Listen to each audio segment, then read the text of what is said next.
अस्सलामुअलैकुम, खुशामदीद। भली करें आप वाशत के बखैर रागले। जी आयानू, नया दिन के साथ मैं हूँ सैयद फैसल करीम और मैं हूँ सबा शेख। ताज़ा एहसास नई तमन्नाओं के साथ हाजिर हैं। सर्द मौसम में आज भी कुछ हल्की और तल्ख मौज़ूआत पर होगी बात। मौसम सर्द है और इतना कि झीलें जम गई हैं और जमी झीलों पर हो रही है खेलो तफरी। इसके अलावा बाजरे का सिट्टा तो आपने सुना होगा, लेकिन माल्टे का छिलका कितना फायदेमंद और इतना कारामद, जानिए आज के शो में। बिल्कुल। और कोरोना भी बढ़ता जा रहा है, स्कूल बंद होंगे या नहीं, और पीएसएल में आप जा सकेंगे या फिर नहीं जा सकेंगे, इस पर होगी बात। तो आज हम जानेंगे इन तमाम चीजों के बारे में। इसके अलावा आपको हवाओं की दोष पे भी लेके जाएंगे, लेकिन सबसे पहले जिक्र करेंगे सियासत का, जिसका पारा काफी हाई है। लीगी रहनुमा मरियम नवाज ने फिर हुक्मरान जमात को निशाने पर रख लिया है। दावा किया कि हुक्मरान की रुखसती महीनों या हफ्तों की नहीं, चंद दिनों की बात है, इनका अंजाम करीब आ पहुंचा है। मरियम नवाज ने मजीद कहा कि उम्मीद है माजी की गलतियां नहीं दोहराई जाएंगी। सवाल हुआ कि हुकूमत को हटाने का तरीक़ाकार क्या होगा। बोली तरीक़ाकार जल्द सबके सामने आ जाएगा। मजीद उनका क्या कहना था, आपको सुनवाते हैं। पहले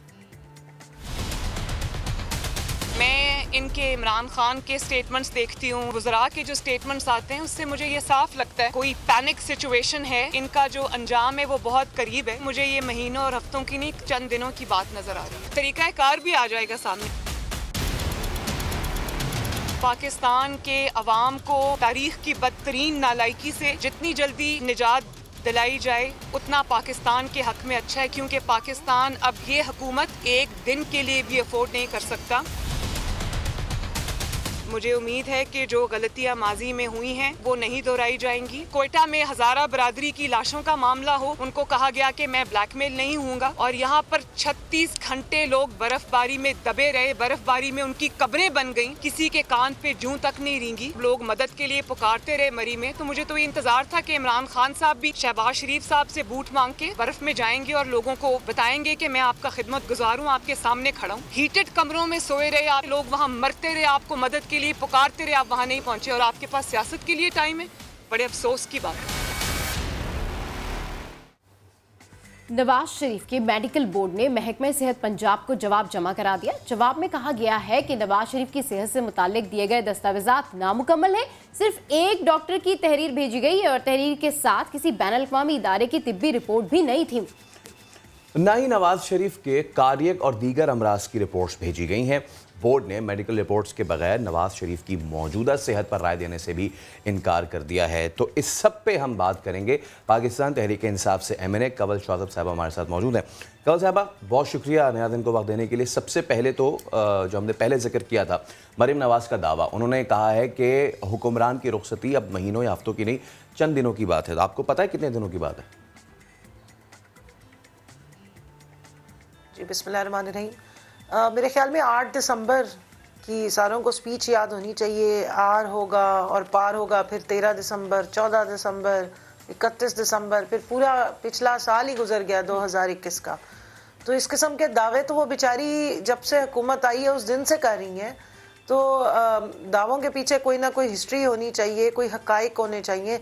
फ़िलहाल तो वो अपनी ढील दो भाई ढील दो और जाने दो भाई जाने दो वाला ड्रामा लगा के बैठी हैं, जिसकी बाज़गश्त आप सुन रहे हैं। इस वक्त तो उस पर चाहिए। हुकूमत के दिन भी पूरे करेगी हुकूमत अपनी इंशाल्लाह ताला, और अपना टाइम भी पूरा करेगी। और मरियम बीबी की हर दफ़ा ये दावे और नारे जो हैं वो झूठे ही साबित होंगे।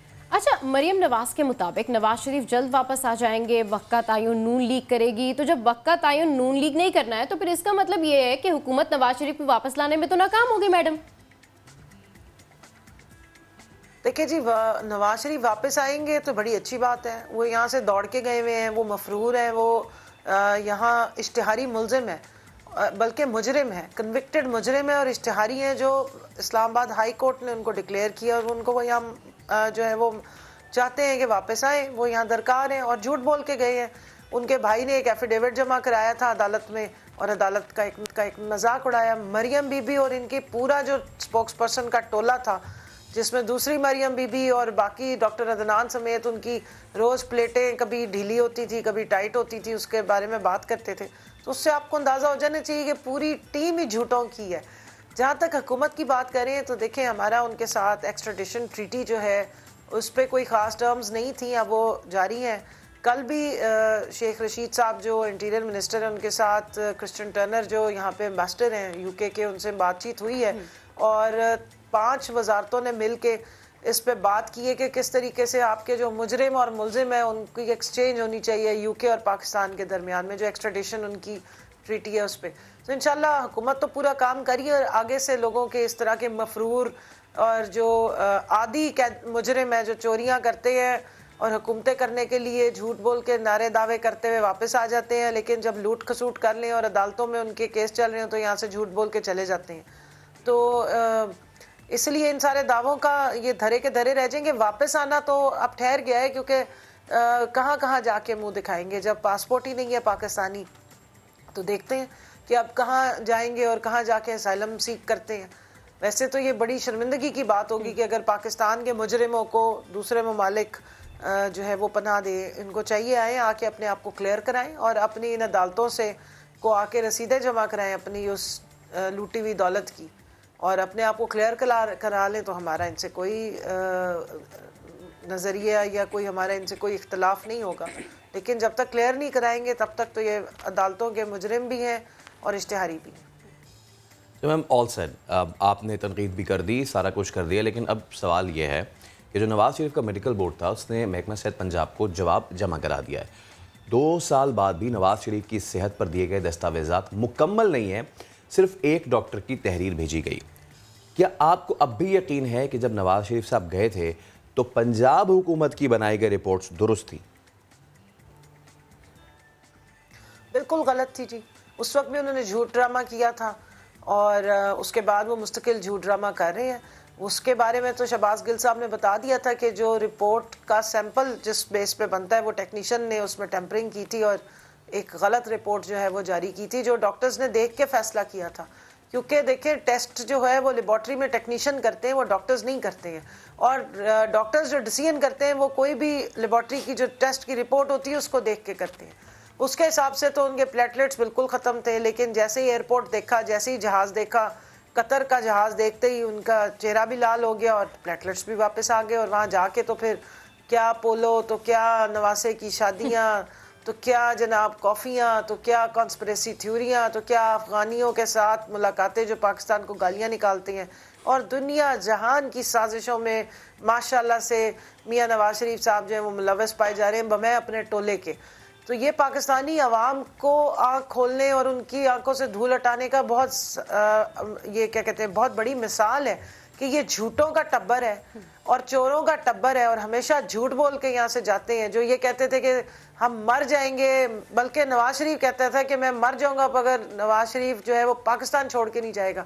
तो पूरी दुनिया ने देख लिया कि वो पाकिस्तान में रहते हुए मर रहे थे, लेकिन पाकिस्तान छोड़ के जाते ही वो हशाश बशाश हो गए और जब वापस आना हो तब भी वो मरना शुरू हो जाते हैं। अच्छा मैडम, हुकूमती मौक़िफ़ है कि 4 नून लीगी पार्टी को टेक ओवर करने की कोशिश कर रहे हैं, तो आप जानती हैं इन 4 लोगों के बारे में कुछ हमें भी बता दीजिए। देखिए जी, नाम तो काफ़ी लोगों ने दिए हैं। अब मसला ये है ना कि जहाँ ख़ानदान शरीफिया की इतनी ज़्यादा कंट्रोल हो और ख़ानदान दर ख़ानदान सियासत के नाम पे, जमहूरियत के नाम पे अपना जो है वो सियासी कंट्रोल रखें और मौरूसियत और जो वो मुग़लिया दौरे हुकूमत था उसको, उसकी मिरास को लेके आगे चलते रहें, तो फिर ऐसे तो होगा। वो बेचारे नीचे रह रह के इनके खादिम बन के ग़ुलामी कर कर के थक गए। 6 फुट 3.5 या 4 इंच का भी शख्स हो, अगर ग़ुलामी से उसका सर झुका हो तो फिर भारी तो हो ही जाता है। उसके अलावा भी और बहुत सारे लोग हैं जो अपना CV पेश कर रहे हैं, डील की बातें कर रहे हैं और साथ में ढील की बातें कर रहे हैं। वो कहते हैं ढील दो भाई, ढील दो और इन्हें जाने दो तो हम पीछे से बो काटा करें। एक दफ़ा ख़ानदान शरीफ के तमाम जो सरबराहान है जो अगली लाइन में लगे हुए हैं कि मज़ीद कोई वज़ीर आज़म की लाइन में लगा हुआ है तो कोई वज़ीर आला की लाइन में लगा हुआ है, इनको सबको ढील दो और फिर ढील दो और इनको जाने दो और हम फिर करेंगे पीछे से बो काटा और फिर हमें आने दो। तो जो पूरी जमात ही डील पे बनी हो, ढीलों पे बनी हो और हमेशा किसी के कंधों पे चढ़ के आई हो, उन्होंने यही बातें करनी है। नाम तो बहुत सारे हैं, लेकिन आपको भी पता है और मुझे भी पता है, मेरे ख्याल में काफ़ी है कि जिनकी ज़्यादा गर्दनें झुकी होती हैं अगली सीटों पे बैठे होते हैं, जिनके ज़्यादा चेहरों पे जो है वो शर्मिंदगी बरस रही होती है, वही हैं जो सारे कैंडिडेट और अपनी CV लेके पहुंच जाते हैं। Thank you very much madam for your time. और कमल शोजब साहबा का कहना यही है कि ऑब्वियसली ये जो सारा सिनेरियो है, इससे पहले हमने देखा कि मरियम नवाज़ जो है वो आर पार की बातें करती थी लेकिन कुछ नहीं हुआ, तो उनके मुताबिक जिस तरीके से वो बात कर रही थी और वो ये कहना चाह रही थी कि फैसल अभी भी जो नून लीग का बयानिया है कि नवाज शरीफ की आमद है और फिर जो रिपोर्ट्स के हवाले से, तो उन्होंने इन तमाम चीज़ों की नफ़ी ही की है। लेकिन जब उनसे ये पूछा कि ये तो आपकी पंजाब हुकूमत थी और आपकी रिपोर्ट्स थी और उसी की बिना पे नवाज शरीफ साहब बाहर गए थे, यकीनन अब उसके बाद जितना भी तनकीद कर लिया जाए कि वो वहाँ जाके पोलो का मैच देख रहे थे, शादी में शरीक हो रहे थे, महंगे से महंगे स्टोर में शॉपिंग कर रहे थे, and he was enjoying his coffee somewhere, लेकिन प्रॉब्लम यह है कि दी तो आपने ही। तो फिर अगर एक जानिब आप जो गारंटर है शहबाज शरीफ, उनको तनकीद का निशाना बना रहे हैं, उनसे जवाब मांग रहे हैं, तो उनसे भी जवाब तलबी होनी चाहिए। वो सिर्फ एक मेडिकल अटेंडेंट या एक टेक्नीशियन पे ये जिम्मेदारी नहीं डालनी चाहिए कि उसने प्रोसीजर फॉलो नहीं किया, बल्कि उनसे भी सवाल करना चाहिए। वो ये कह रहे हैं कि मतलब कि हमारे मुल्क में बिल्कुल, सबसे पतली गर्दन जो है बेचारे टेक्नीशियंस की होती है, उन्हीं पे सारा जो है वो मलबा आ जाता है। और जब वो यहाँ से गए थे तो डेफिनेटली पंजाब हुकूमत के जो भी एविडेंसेस थे, जो भी उनके प्लेटलेट काउंट्स थे, जो भी उनकी मेडिकल रिपोर्ट्स थी, उसके अकॉर्डिंगली फिर वो गए थे और अब इस तरह की जो है वो खबरें सामने आ रही हैं। तो जनाब एक और अहम इशू है कराची के स्कूल। तो कराची के स्कूल से कोरोना टेस्टिंग के नतीजे आने लगे हैं। अब तक 821 नमूने लिए गए हैं, जिसमें 196 मुस्बत केसेस सामने आए हैं और स्कूल्स में मुस्बत केसेस की शरह 23.87% रिकॉर्ड की गई है। डायरेक्टरेट प्राइवेट इंस्टीट्यूशन ने तलबा के वालिदैन के लिए ओमिक्रॉन से बचाव के लिए हिदायत भी जारी कर दी हैं और इन हिदायत में कहा गया है कि बच्चों को घर से बाहर जाने की इजाज़त नहीं देनी चाहिए जब तक ज़्यादा ज़रूरत ना हो, और जहाँ तक मुमकिन हो बच्चों को शॉपिंग मॉल्स, शादी हॉल्स, इज्तिमात में शामिल होने से रोका जाए। स्कूल में समाजी फासले और मास्क के इस्तेमाल की भी हिदायत की गई है।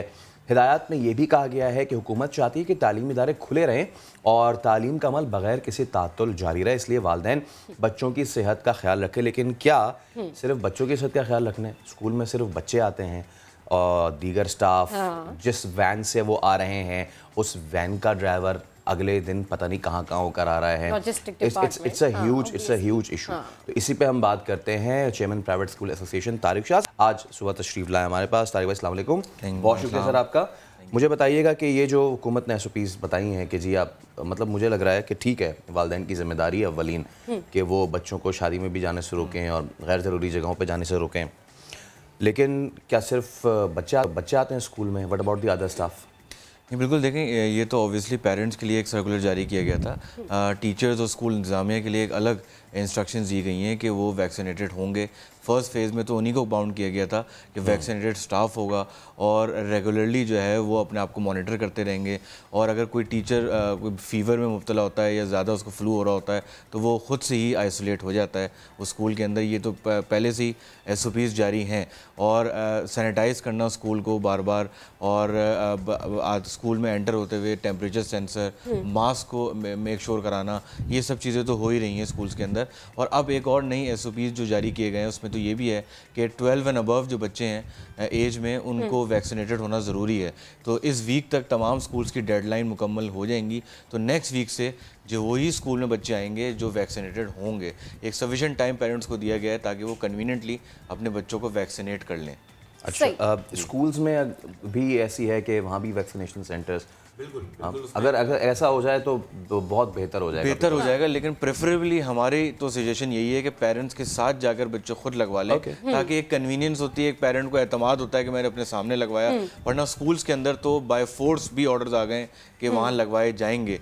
तो हम तो प्रेफर ये कर रहे हैं कि पेरेंट्स खुद लगवाएं, ताकि उनको थोड़ा तसल्ली भी हो कि हमने खुद लगवाया, अच्छी जगह से लगवाया, वैक्सीनेशन की तस्दीक करके लगवाया, ताकि वो कोई इश्यूज़ ना आए। अच्छा तारिक साहब, जिस तरीके से अब आप कह रहे हैं कि ऑब्वियसली नई हिदायत भी आ गई हैं, अब स्कूल्स में भी जो है वैक्सीनेशन की जा रही है, तो वहीं आपकी मज़ीद क्या आप प्लानिंग कर रहे हैं कि कुछ बच्चों को ऑल्टरनेट भी बुलाया जाता है, एक दिन के बाद एक दिन बुलाया जाता है, मुख्तलिफ क्लासेस को जो है वो कैटेगराइज किया जाता है, तो आपने क्या अभी इस वक्त स्केड्यूल रखा हुआ है स्कूल में?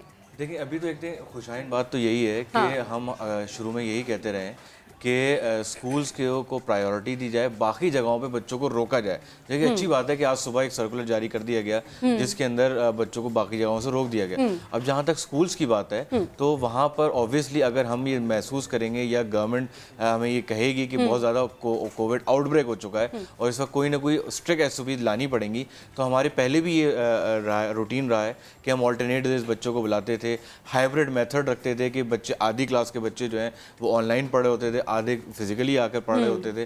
तो इस तरह से बहुत सारी चीज़ें बनाई जा सकती हैं।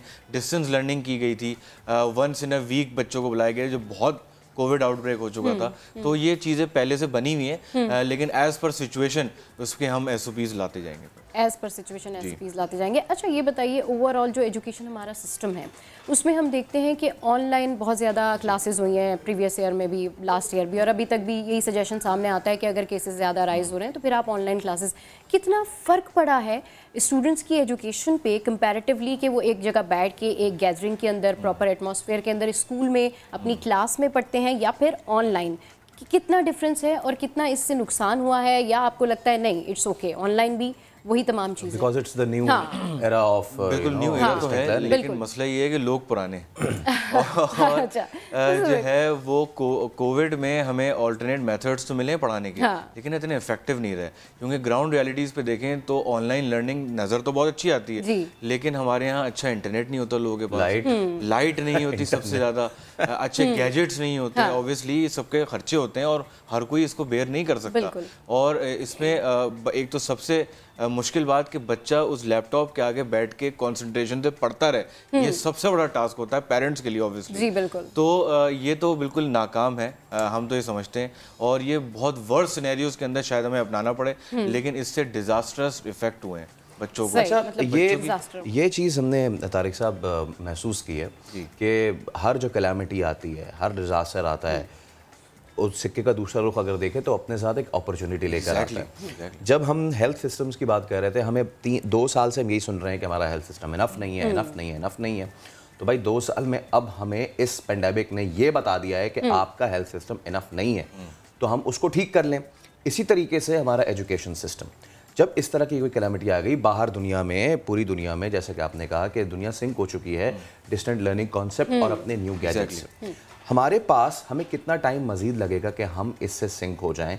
वी नो कि हमारी क्या लिमिटेशंस हैं, अपनी लिमिटेशंस में रहते हुए, लाइट, इंटरनेट और दीगर मामलात को देखते हुए हमें इस नए मोड ऑफ लर्निंग पे आने में कितना टाइम लगेगा? देखिए टाइम तो जब हम डिसाइड कर सकते हैं जब हमें थोड़ी सी गवर्नमेंट की तरफ से सीरियसनेस नज़र आए। देखिए हमने 12 ये अपील की कि आप जब डिस्टेंस लर्निंग की बात करते हैं तो पेरेंट्स के लिए आप कोई सब्सिडी लेकर आएँ इन गैजेट्स के ऊपर, आप इंटरनेट पैकेजेस के ऊपर स्टूडेंट पैकेज लेकर आएँ जिसपे वो फैसिलिटेट किया जाएगा। पूरी दुनिया के अंदर किसी न किसी तरीके से पेरेंट्स को फैसिलिटेट किया गया, स्कूल्स को फैसिलिटेट किया गया, लेकिन गवर्नमेंट ने अभी तक कोई ऐसी पॉलिसी लेकर नहीं आए। हम अगर ये सारी पॉलिसी लेकर आते हैं तो मैं नहीं समझता विद इन नो टाइम हम इस पे शिफ्ट कर सकते हैं और इसमें कोई कबाहत नहीं है। लेकिन अभी फिलहाल हमारा फोकस यही है कि हम फिजिकल लर्निंग की तरफ ही रहें, क्योंकि बच्चे जो हैं वो राइटिंग करना भूल गए हैं, टाइप करने की वजह से उनकी राइटिंग खराब हो गई है बच्चों की। 23% केस राइज इन केसेस, ठीक है। तो लेकिन ये राइज मैं आपको बताऊं, ये राइज स्कूल की वजह से नहीं हुआ, क्योंकि स्कूल वजह से नहीं हुआ, वजह से नहीं हो, क्योंकि स्कूल में, लेकिन ये स्कूल्स में ये नंबर्स आ रहे हैं। हाँ नंबर ऑब्वियसली आ रहे हैं। तो हमारा कट ऑफ पॉइंट क्या है, हम कितने % तक बेयर कर सकते हैं कि हम वहाँ तक चले जाएं, या फिर 23% इनफ नहीं हो गया कि अब हम सोचें कि यार लेट्स। देखिए इसी वक्त तो सोचना शुरू किया है कि बच्चों को डिस्टेंसिंग की जा रही है, असेंबलीज बंद कर दी गई हैं, ब्रेक टाइम भी ख़त्म कर दिया गया है, बच्चे ग्राउंड में अब नहीं जाएंगे जैसे पहले कोविड में हो रहा था, मैक्सिमम जो है वो कंटेन किया जा रहा है। दैट क्वेश्चन कि क्या स्ट्रेटजी है, क्या आपने अब ये ऑब्वियसली केसेस राइज हो रहे हैं तो आपकी क्या स्ट्रेटजी है, स्केजुअलिंग क्या है, आपने ऑल्टरनेट शिफ्ट्स में जो है वो स्टूडेंट्स को बुलाया है, कितना डिस्टेंस है, मतलब अब बच्चों को भी आपको ये प्रॉपर ट्रेनिंग देनी पड़ेगी ना, ये भी एक ट्रेनिंग का हिस्सा है क्योंकि अब 2 साल हो चुके हैं और बच्चे भी ऑब्वियसली खासे ट्रेन तो हैं ही, लेकिन अब ये हमारी ज़िंदगी का हिस्सा बन गया है। तो आपकी क्या ट्रेनिंग्स हैं, क्या SOPs हैं, स्पेशली इन स्कूल्स? देखिए हमने तो इस 2 ईयर्स के अंदर बच्चों को अब ये इनकलकेट कर दिया है कि आपको मास्क पहनना है, और सबसे अच्छे मास्क ही छोटे बच्चे पहन रहे हैं। ये बल्कि सरप्राइजिंगली हमारे लिए भी था, हम समझ रहे थे मुश्किल होगा, लेकिन बच्चों ने ज़्यादा अच्छे तरीके से मास्क पहना। और उसके अंदर सोशल डिस्टेंसिंग स्कूल में इतनी ज़्यादा मेंटेन नहीं की जा सकती क्योंकि सीट्स ऑब्वियसली करीब करीब ही होती हैं, लेकिन ब्रेक टाइम्स ऑफ कर दी जाती हैं, असेंबली टाइम्स ऑफ कर दिए जाते हैं, और बच्चों के जो ऑफ टाइमिंग है उसके अंदर बहुत लिमिटेड क्वांटिटीज़ में बच्चों को बाहर भेजा जाता है। हाँ, लेकिन इश्यूज़ वहाँ पर आते हैं जहाँ बच्चे वैन्स में जाते हैं, वहाँ पर ऑब्वियसली कोई SOPs आने चाहिए उन वैन्स के लिए, क्योंकि पेरेंट्स की जो सब्सिट्यूट होता है वो वैन ड्राइवर होता है, तो वो मेक श्योर करवाना चाहिए कि वैन्स भी वो आपकी सैनिटाइज्ड हो या उसमें सोशल डिस्टेंसिंग हो, क्योंकि वहाँ पर वो मेंटेन नहीं होती। ये कौन करेगा? देखें, अब थोड़ी सी बात तल्ख हो।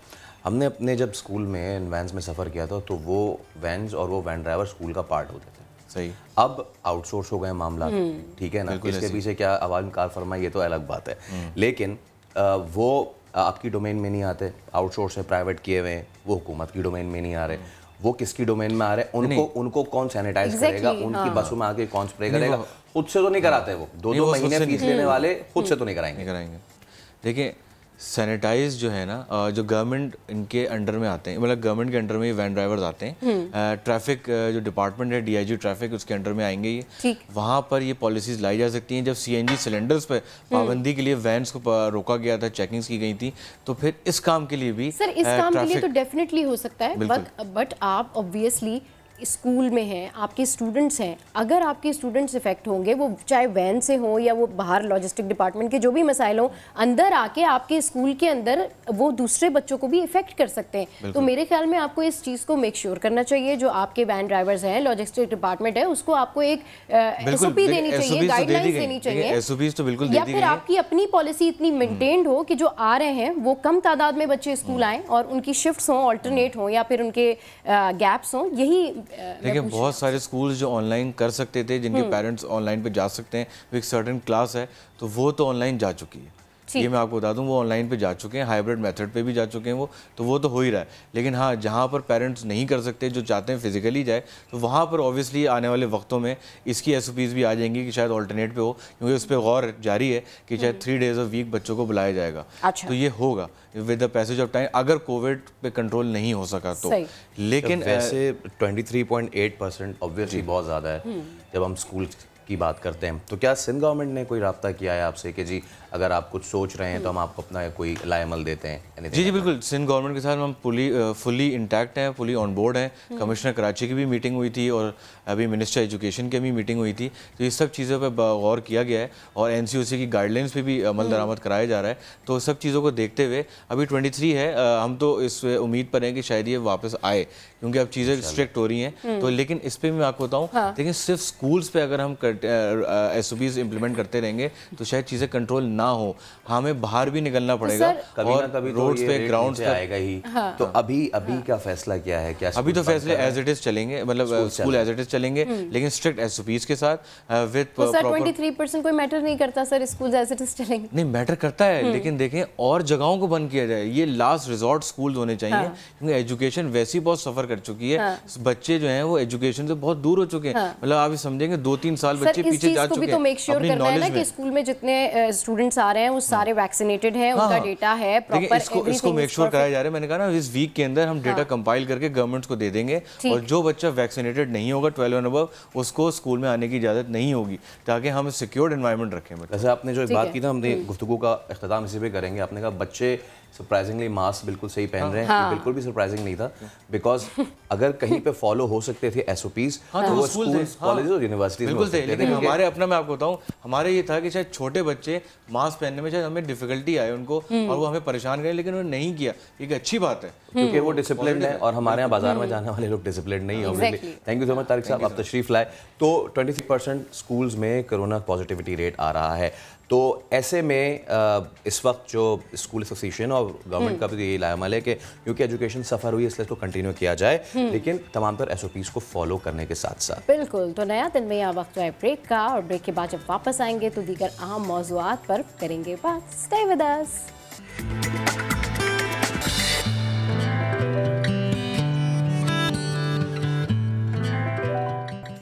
सो वेलकम बैक अगेन, और आज हम बात करने जा रहे हैं डिप्रेशन के ऊपर। तो नई नस्ल तेजी से डिप्रेशन का शिकार क्यों हो रही है, ये एक इंतहा इंपॉर्टेंट क्वेश्चन है।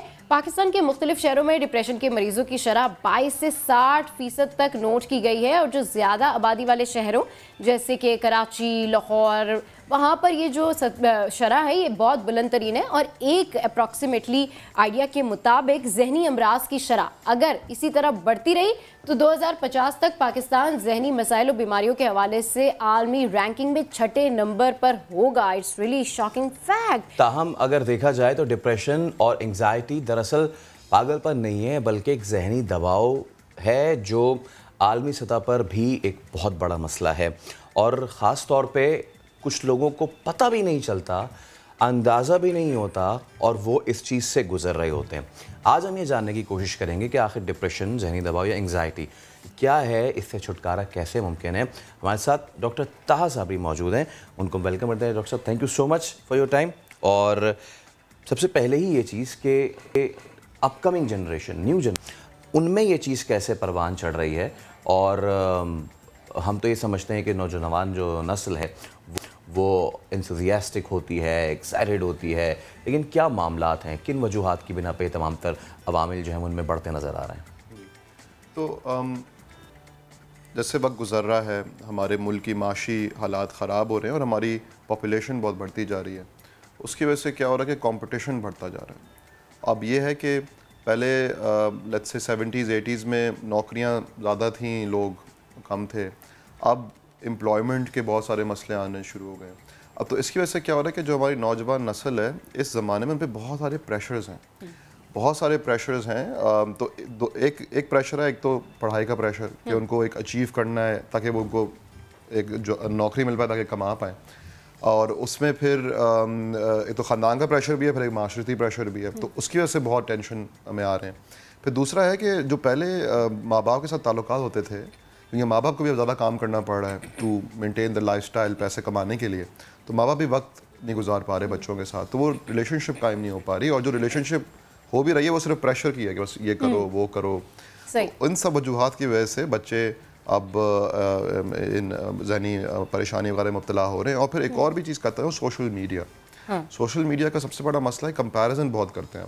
मसलन एक चित्राल में लड़की बैठी हुई है, अब वो देख रही है कि यार कराची में जो लड़कियां उनके पास ये सहूलियात हैं, तो ऑटोमेटिकली वो फिर फील करेंगे यार मेरे पास कम है, तो कमी महसूस होती है। उसकी वजह से भी दबाव और टेंशन। और ये वाइस वर्सा भी है, कराची में कोई लड़की बैठी है और देखती है न्यूयॉर्क में कोई चित्राली ड्रेस पहने हुई लड़की जो है देख लिया है, और उसने आगे जो है ना तूफान मचा दिया कि मुझे चाहिए यही वाला ड्रेस। तो कंपैरिजन वगैरह, तो उस इन सब चीज़ों की वजह से अभी एक बहुत संगीन सूरत हाल है रिगार्डिंग। सही। अच्छा, अब डेफिनेटली जिस तरह से आपने कॉजेज़ बताया कि सोशल मीडिया हो गया, पढ़ाई का प्रेशर हो गया, या रिलेशनशिप के दीगर मामलात हैं, तो अब जिस तरह से हम इसको कहते हैं कि हम डिप्रेशन में जा रहे हैं, वहीं टॉलरेंस की भी लोगों में बहुत कमी आती जा रही है। जब आप डिप्रेस फील करते हैं, लो फील करते हैं, आपको लगता है आप बहुत सैड हैं, आपको लगता है नहीं बहुत सारी चीज़ें आपके साथ ठीक नहीं हो रही हैं, तो आपका रवैया दूसरों के साथ बहुत चेंज हो जाता है। फिर आपके अंदर वो टॉलरेंस नहीं रहती। फिर अगर आपसे कोई बात करना चाहता है या आपके साथ किसी के टॉकिंग रिलेशनशिप है वॉटेवर, तो आप इस तरह बिहेव करते हैं कि अगला बंदा फिर आपसे भी उलझना शुरू करता है। तो ये एक ओवरऑल मिलके पूरा माहौल डिप्रेस हो जाता है। तो इस चीज़ को किस तरीके से बंदा अपने डिप्रेशन को कैसे ओवरकम कर सकता है, ये बताइएगा। और ये जो टॉलरेंस की कमी है, ये इसके बारे में भी बताइए। एक तो हमें डिफरेंशिएट करना ज़रूरी है कि एक तो है टेंशन, एक टेंशन की कैफियत जिसमें सब मुब्तला हैं, जो हालात हैं। फिर एक है क्लिनिकल डिप्रेशन, जो एक बीमारी है और जो होती है तवील अरसे तक टेंशन रहती है, और फिर जब दिमाग में कोई कीमियाई तब्दीलियाँ होती हैं तो फिर एक वो मर्ज का फिर लेता है। तो अभी हम बात करें टेंशन की, और बिल्कुल आप सही कह रही हैं कि ज़्यादातर जो हमारे रवैये नाखुशगवार रवैये होते हैं वो इसलिए होते हैं कि हम टेंशन में होते हैं। टेंशन में होने की वजह से बंदा सिगरेट पीता है, टेंशन में होने की वजह से आप अपना गुस्सा पे कंट्रोल नहीं कर पाते, तो बच्चों पे निकाल देते हैं, उन पे निकाल देते हैं। तो सबसे पहला जो स्टेप है कि ताल्लुकात को भी बेहतर करना है। अगर हमें ये चीज़ें बेहतर करनी, इवन जो अगर हम बात करें कि जो सियालकोट में हुआ, लिंचिंग हुई या, तो वो भी एक तरह से एक इकोनॉमिक और वो टेंशन है, उसने फिर मैनिफेस्ट किया एक तरह से टारगेट बना के कि गुस्से को उधर निकाल दिया, कि मजहबी उसमें निकाल दिया। तो वो भी एक तरह के एक नेशनल एक फ्रस्ट्रेशन और वो इट्स ट्रैवल अराउंड ना, आप टेंशन में हैं, फिर आपने किसी और से कुछ कहा, फिर वो टेंस हुआ, तो ये पूरा एनवायरनमेंट फिर इस तरीके से एक तरह से आप एक टेंस माहौल जो है, तो सबसे पहले हमें एक्सेप्ट करना है। सबसे पहले एक्सेप्ट करना है कि क्योंकि मसला होता है कि हमें ना लगता है कि यार मैं अगर किसी से इजहार करूंगा तो फिर मुझे कुछ कह देंगे या फिर what are the ways to let it through. Problem यह है कि हम बहुत ज़्यादा सोसाइटल प्रेशर भी है, हमें सुबह उठना है, काम पे जाना है और फिर दीगर चीज़ें भी देखनी है, लेकिन तासा हम कभी कभी अपनी चीज़ें वो नेगलेक्ट करने लगते हैं, the value and the quality of life. यानी कि we wait for big moments, 6 महीने बाद आएगी छुट्टी तो फिर प्लान करेंगे, यार अभी तो काम में अपने आप को झोंके रहते हैं।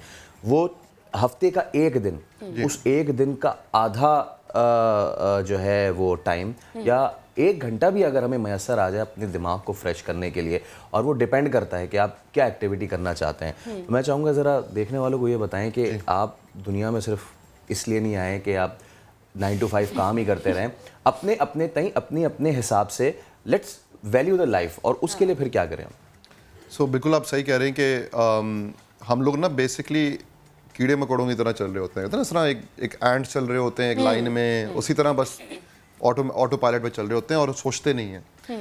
अब इसमें यह कि ऑफ कोर्स हम इतनी सारी रिस्पॉन्सिबिलिटीज़ वगैरह भी होती हैं, तो इसमें जिस तरीके से अगर हमें अपने बॉडी बिल्डिंग जब करते हैं तो हमें डेली बेसिस पे कुछ ना कोई वर्जिश करनी होती है।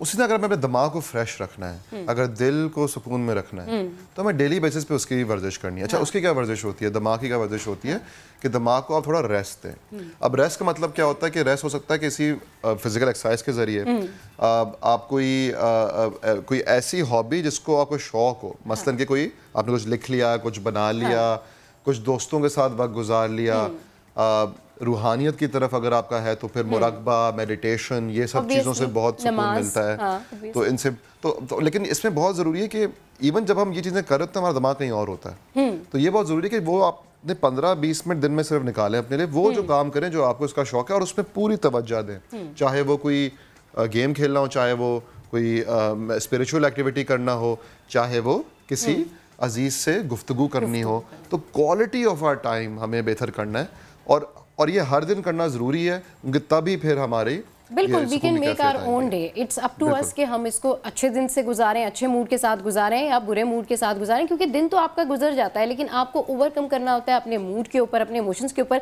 अच्छा, डिप्रेशन की जब हम बात कर रहे हैं तो there are many type of depressions. Like अभी जो हम बात कर रहे हैं सुपरफिशियल डिप्रेशन की, हमने बात की कि रूटीन की प्रॉब्लम है, या फिर कोई टाइमिंग्स के इशू है, या फिर घर में कोई इशू है, आपके रिलेशनशिप का इशू है।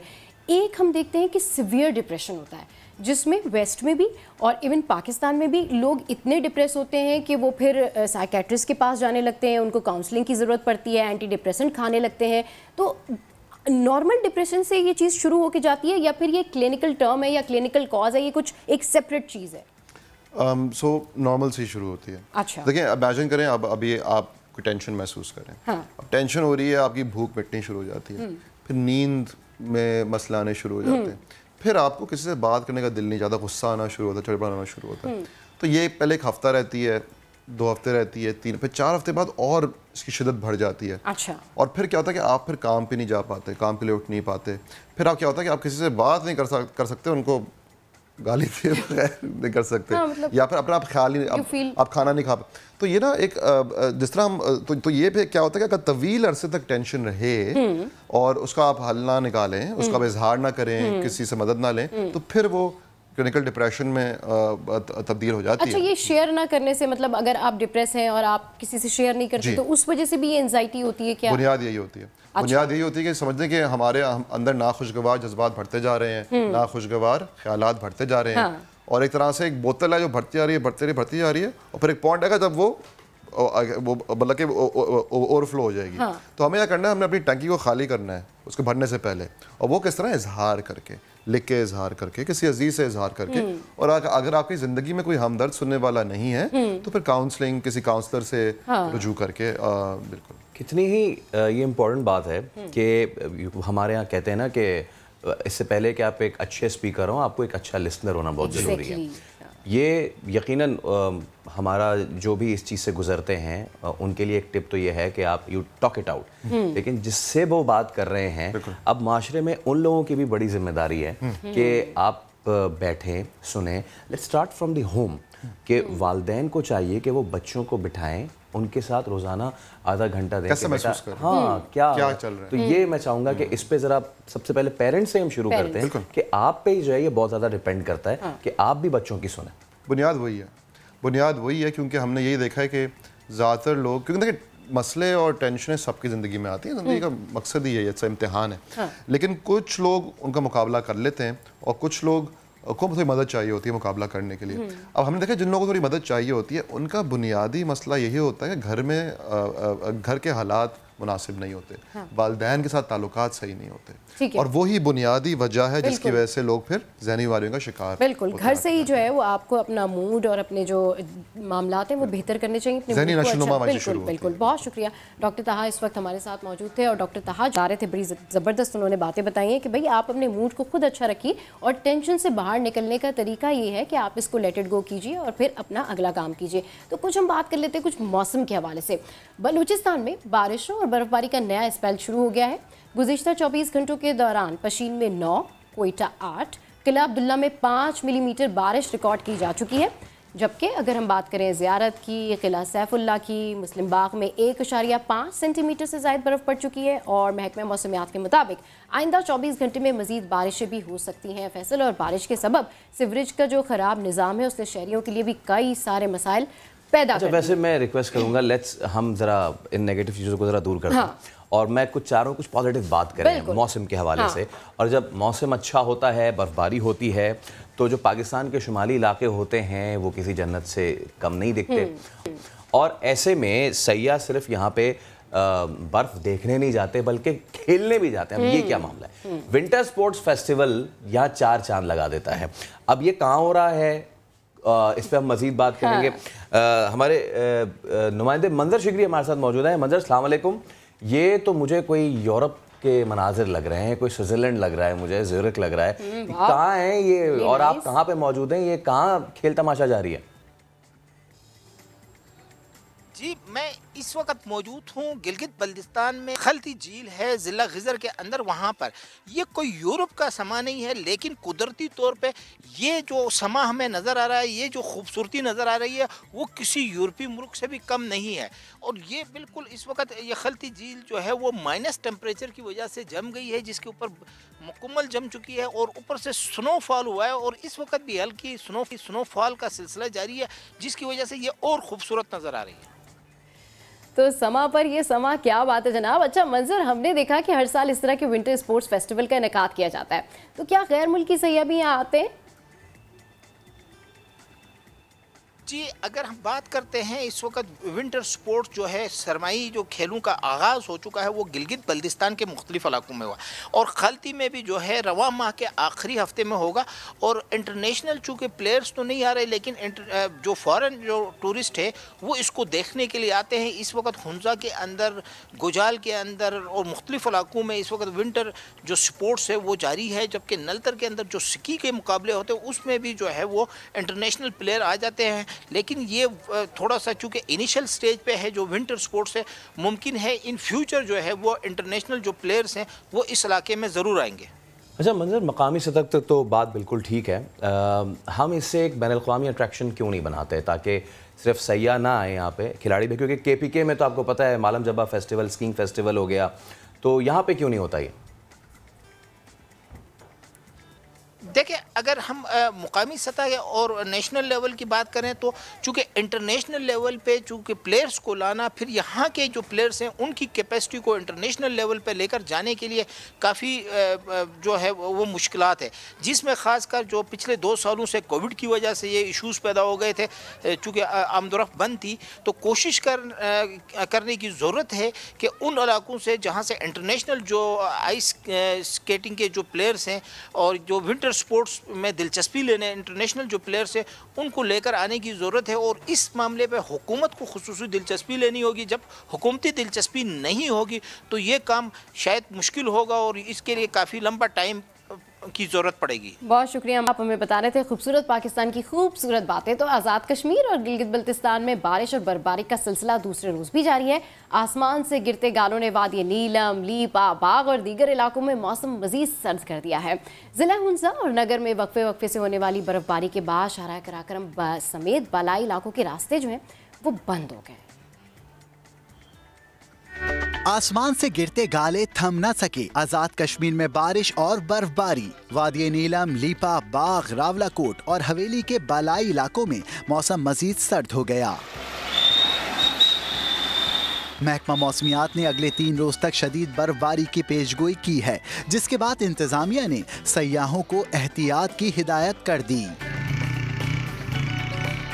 उधर गिलगित बल्तिस्तान के जिला हुंजा में 12 घंटों में 6 इंच से जायद बर्फबारी रिकॉर्ड हुई, जिसके बाद शाहराह कराकरम समेत बलाई इलाकों के रास्ते बंद हो गए।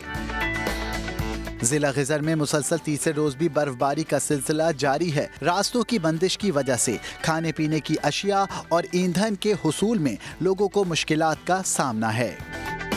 अस्तोर में दरिया, नदी और नाले जम चुके हैं। नांगा पर्वत, देवसाई, चेलेम और काला पानी में 4 से 5 इंच तक बर्फ पड़ चुकी है।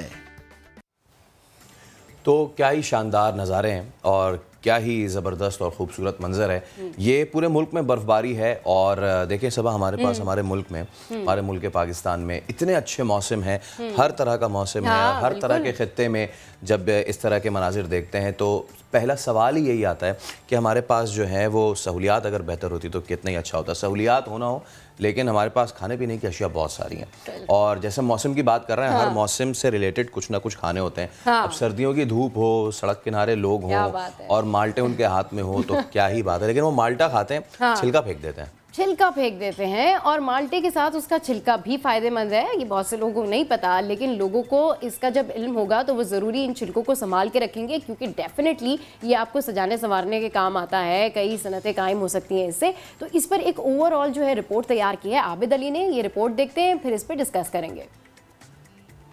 माल्टे जितने चाहें खाएं, लेकिन छिलके टोकरी में फेंकें। सफाई पसंद और समझदार दुकानदार माल्टों के छिलकों के लिए टोकरी का रखते हैं खास एहतमाम, क्योंकि ये कचरा नहीं बड़े काम की चीज है।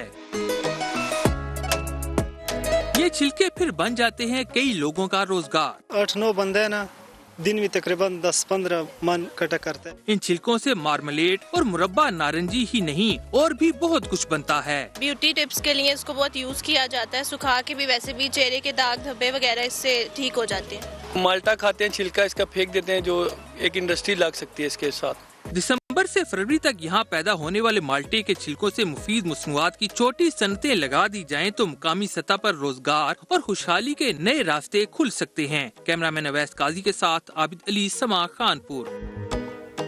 तो अब उम्मीद है कि आप माल्टा खा के उसका छिलका नहीं फेंकेंगे। अभी एक ब्रेक लेंगे, उस पर हाजिर होंगे।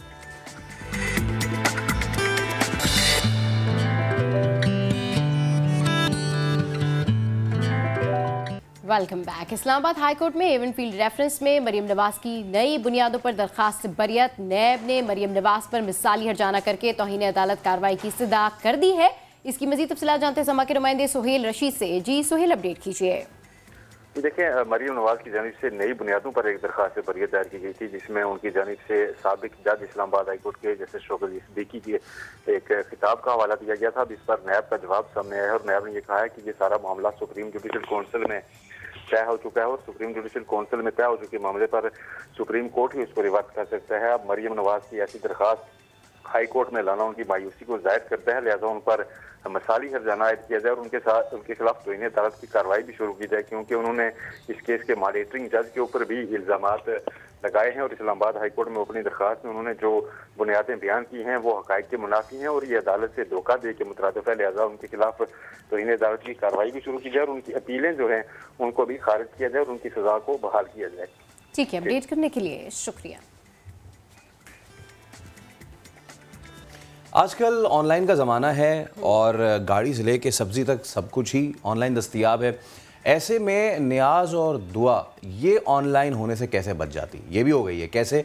अब इसमें ना आपको ना किसी दरबार जाने की ज़रूरत है और ना ही इंतज़ार करने की ज़हमत। बस आपने करना कुछ नहीं है, अकाउंट में पैसे भिजवाएं और दुआ करवाएं। लाहौर के नौजवान ने ये अनोखा बिजनेस मुतारिफ करवा दिया। बिल्कुल, और हमारे साथ मौजूद है मोहम्मद कामरान जो कि इस मुख्तलिफ आइडिया के खालिक हैं। तो ये अनोखा आइडिया उनको कैसे आया, इस पर बात करते हैं। जी कामरान, ज़रा बताइएगा अपने इस अनोखे आइडिया के बारे में, किस चीज़ ने आपको मुतासिर किया? अस्सलाम वालेकुम। बेसिकली मेरे रिलेटिव जो है ना वो आउट ऑफ कंट्री हैं, तो अक्सर वो मुझे या पापा को कॉल करते हैं तो कि ना न्याज वगैरह के लिए। तो मैंने सोचा कि क्यों ना कि अब वो तो हमारे रिलेटिव, कुछ लोग जिनके नहीं है रिलेटिव्स पाकिस्तान में या कुछ, उनके लिए काफ़ी मुश्किल होती होगी कि वो न्याज या दुआ वगैरह करवा सकें, क्योंकि लोगों के कायद होते हैं ऐसे कि वो दरबार पे करते हैं कि उनको यकीन होता है कि उनकी दुआ वगैरह कबूल हो जाएंगी। तो इसलिए मैंने सोचा कि क्यों ना उनके लिए भी कुछ ऐसा सोचा जाए या ऐसा किया जाए जिनसे उनको भी फ़ायदा हो। अच्छा, तो कामरान ये बताएं कि मुख्तलिफ जगहों के क्या मुख्तलिफ रेट्स हैं, कितना चार्ज करते हैं, और ये चार्ज जितना आप करते हैं ये दौरानिए पे डिपेंड करता है कि कितनी लंबी कितनी बड़ी दुआ करानी है किसी ने? बेसिकली फ़िलहाल तो मेरे 3 पैकेजेस हैं, डील्स हैं, जिनमें $15 और $25 और $45 है। इनके अंदर जो $15 है इसके अंदर सिर्फ दुआ होती है जी, और उसके बाद जो 25 है उसके अंदर दुआ है और साथ में प्रे कहते हैं दिया भी है, और उसके बाद जो 45 है उसमें हम क्या कहते हैं दुआ भी है, प्रे भी है और साथ में नियाज वगैरह भी करते हैं, तकसीम करते हैं। अच्छा, जो पहला वाला पैकेज है उसमें दुआ भी है और साथ साथ दिया भी है? नहीं जी, सिर्फ दुआ है। पहले में सिर्फ दुआ है। और दूसरा वाला पैकेज कामरान साहब, दूसरा वाला पैकेज क्या है? उसमें दुआ और दिया। अच्छा, दुआ भी है और दिया। और थर्ड वन? उसमें दुआ, दिया और न्याज, दोनों तीनों। अच्छा, तो कितने लोगों ने कामरान साहब आपसे राब्ता किया? अभी फिलहाल तो मुझे 2 मंथ स्टार्ट हुए, इसलिए 1-2 ही कस्टमर है, ज़्यादा नहीं है मेरे। अच्छा, आपको नहीं लगता आपने जो स्टार्ट किया है, आपने 3 पैकेजेस भी मुतारिफ कराए हैं, वो भी इन डॉलर्स, तो ये जो बेचारे पाकिस्तान में लोग रहते हैं दूर दराज इलाकों से, कैसे पे करेंगे यार आपको डॉलर में? पाकिस्तान में जो रहते हैं वो तो आ सकते हैं ना, कि मैक्सिमम ये तो उनके लिए जो नहीं आ सकते या फिर आउट ऑफ कंट्री हैं, ये उनके लिए बेसिकली। अच्छा, ठीक है। पाकिस्तान में जो वो तो स्किप कर सकते हैं। अच्छा, वैसे कामरान साहब किस चीज़ ने आपको इस बात से मुतासिर किया कि आपको ऐसा करना चाहिए, लोगों को फैसिलिटेट करना चाहिए इस तरह से? मतलब क्या आइडिया था, क्या थॉट ऑफ माइंड था आपका कि आपने सोचा कि यार ये भी किया जा सकता है? मैंने आपको बताया तो है कि रिलेटिव से पाए तो वो जब दुआ कर, वो कहते हैं ना कि पापा को कॉल करते थे, मुझे अबू ने कहना कि जाओ बेटा उधर से जाके उनके लिए दुआ कर देना या ऐसे कर देना। तो मैंने कहा चलो इस कि हम उनके लिए तो मैं कर सकता हूँ ना, जब वो नहीं है, जिनके कोई नहीं है तो वो कैसे करते होंगे, तो इसलिए मैंने सोचा चलो इससे ना कुछ किया जाए लोगों के लिए। अच्छा कामरान, ये जो दुआ जो आप करते हैं, जो दुआ में तो नियत शामिल होती है और उस नियत में अगर डॉलर शामिल हो जाए तो फिर आपको नहीं लगता कि थोड़े से मामलात जो हैं वो दूसरी तरफ जा सकते हैं? बिल्कुल, ये बात आपकी बिल्कुल ठीक है। दुआ में नियत नहीं, मेरी कोशिश होती है कि मैं क्योंकि डॉलर की तो बात ही नहीं आती ना बीच में। अब मैं अगर काम उधर से अपना कामरान साहब आपने पैकेज रखे हुए हैं तो ऑब्वियसली जी जी जी जी जी मैं इंटरमीडिएट का स्टूडेंट हूँ बेसिकली, तो मैंने जब टाइम स्पेंड करके जाना है तो कुछ तो कहते हैं मेरा भी एक्सपेंस वगैरह चार्जेस वगैरह मेरे होते हैं, इसलिए वो डॉलर है। बाकी वो जो होते हैं उनको मैं क्या कहते हैं एज अ प्रूफ, और दुआ तो मेरी बेसिकली नहीं होती। अब कबूल करना या ना करना ये तो अल्लाह ताला के हाथ में है ना। अरे यार कामरान भाई, ये क्या बात हुई? अब कोई $25 भी दे और फिर आप कह रहे हैं कि भाई मैं दुआ कर दूंगा जाके, अब वो कबूल होना ना होना वो अल्लाह के हाथ में।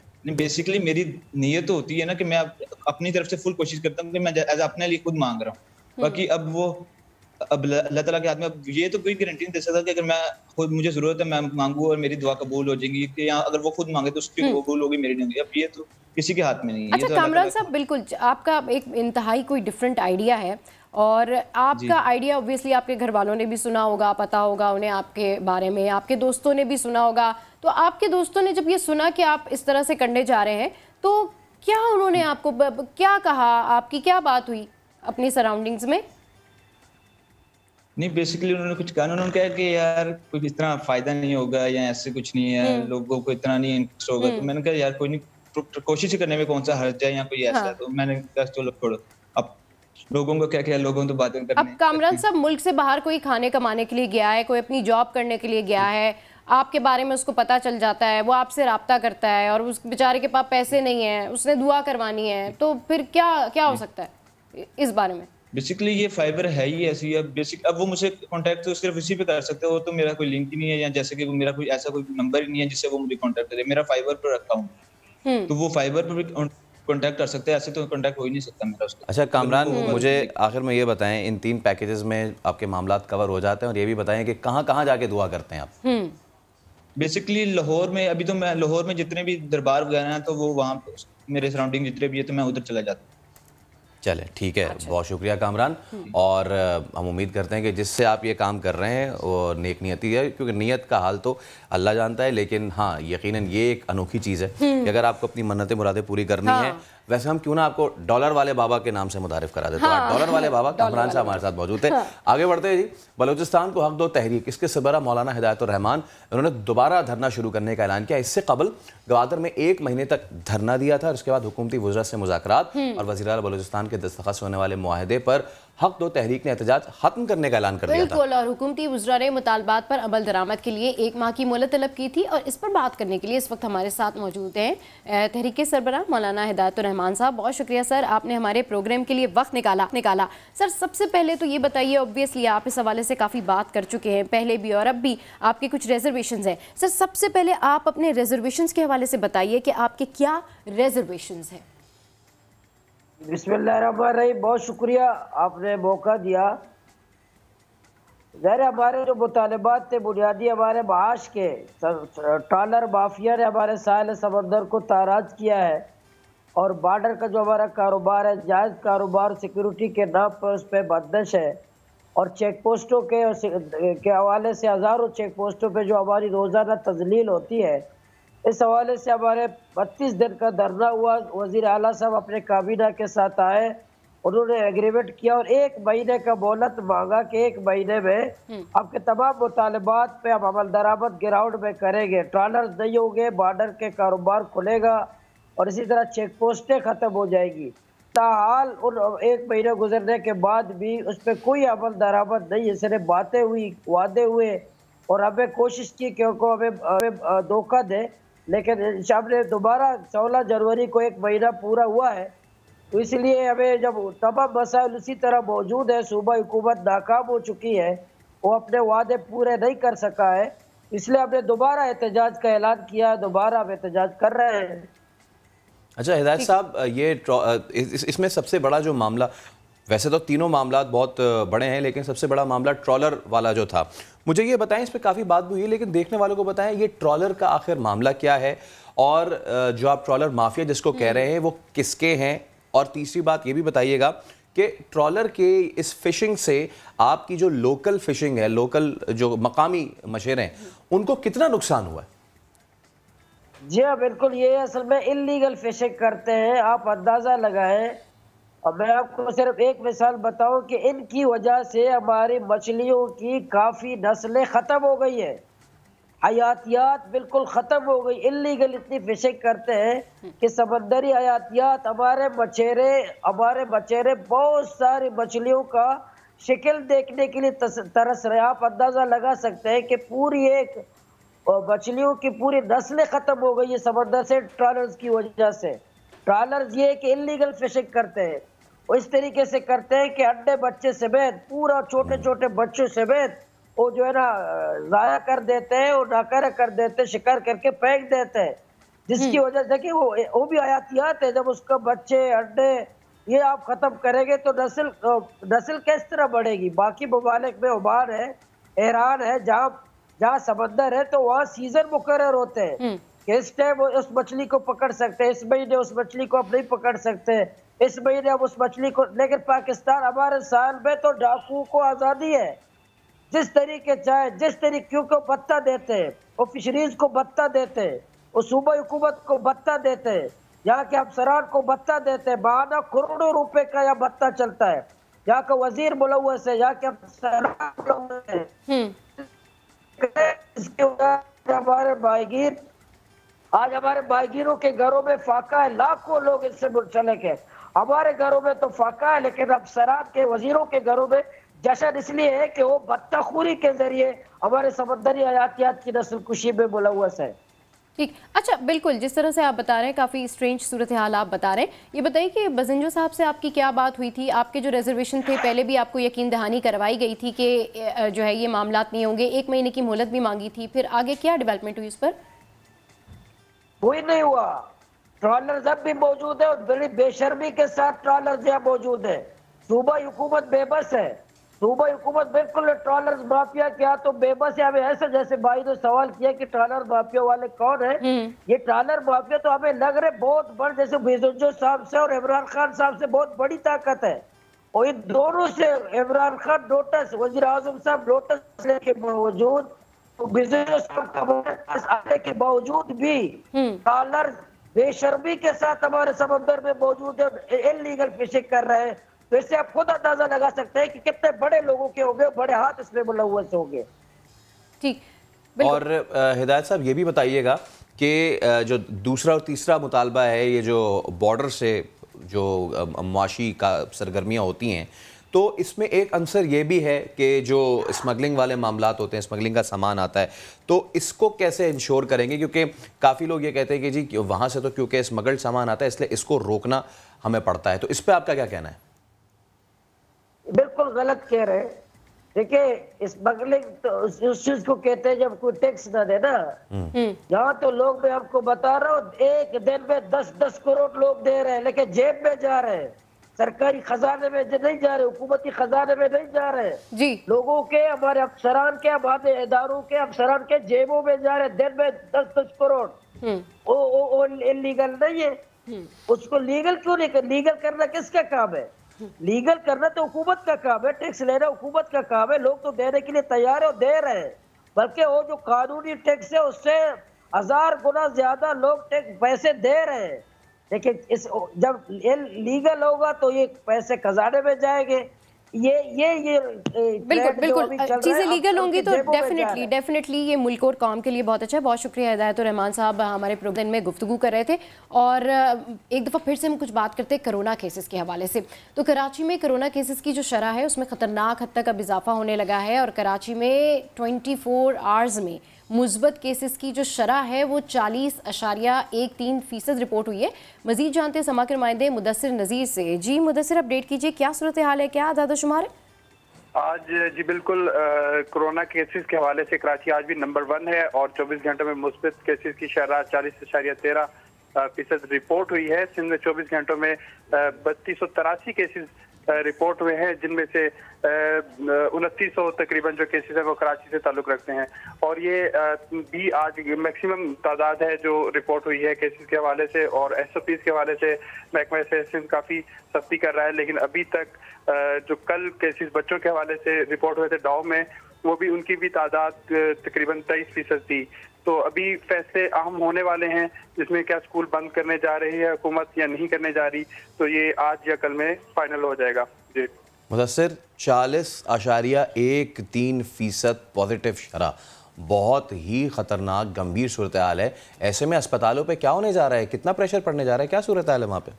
बिल्कुल फैसल, कल इन्फेक्शियस हॉस्पिटल जो है, जो सबसे बड़ा हॉस्पिटल बनाया गया है कराची में, उसमें भी पेशेंट्स आना शुरू हो गए हैं। तकरीबन कल सिर्फ एक दिन में 24 पेशेंट्स जो हैं वो लाए गए थे, जिनमें से कुछ की हालत भी क्रिटिकल बताई जा रही है। तो अब जो है पेशेंट्स हॉस्पिटल में आना शुरू हो गए हैं, तो ये भी थोड़ा सा परेशान कुन बात है। केसेस बढ़ते जा रहे हैं, लेकिन अभी हुकूमत जो है सख्त इक़दाम नहीं कर रही। सिर्फ मास्क पहनने के अहकामत हैं, या फिर तमाम जो मॉल्स हैं, शॉपिंग मॉल्स हैं, या फिर शादी हॉल्स हैं, वहाँ पर सख्ती करने की बात की जा रही है, लेकिन वहाँ पर भी अमल दरामद नहीं देखने में आ रहा। तो अब देखने तमाम जितने भी क्लिनिक्स हैं वहाँ पर शाम के औकात में देखें रश होता है। डॉक्टर्स जो है फ्रंट लाइन से काम कर रहे हैं, वो भी कोविड में मुब्तला हो रहे हैं। बहुत बड़ी तादाद है डॉक्टर्स की जो इस टाइम कोविड में मुब्तला है। ठीक है, एक बड़ी तादाद है कि जो कि कोविड में मुब्तला है। अच्छा, ये बताइए कि टेस्टिंग की शरह भी बढ़ाई जा रही है, और दूसरी जानिब अगर हम देखें तो कराची में 460 केसेस की जीनोम सीक्वेंसिंग के बाद भी तस्दीक हुई है। इस हवाले से कुछ बताइए मुदस्सिर।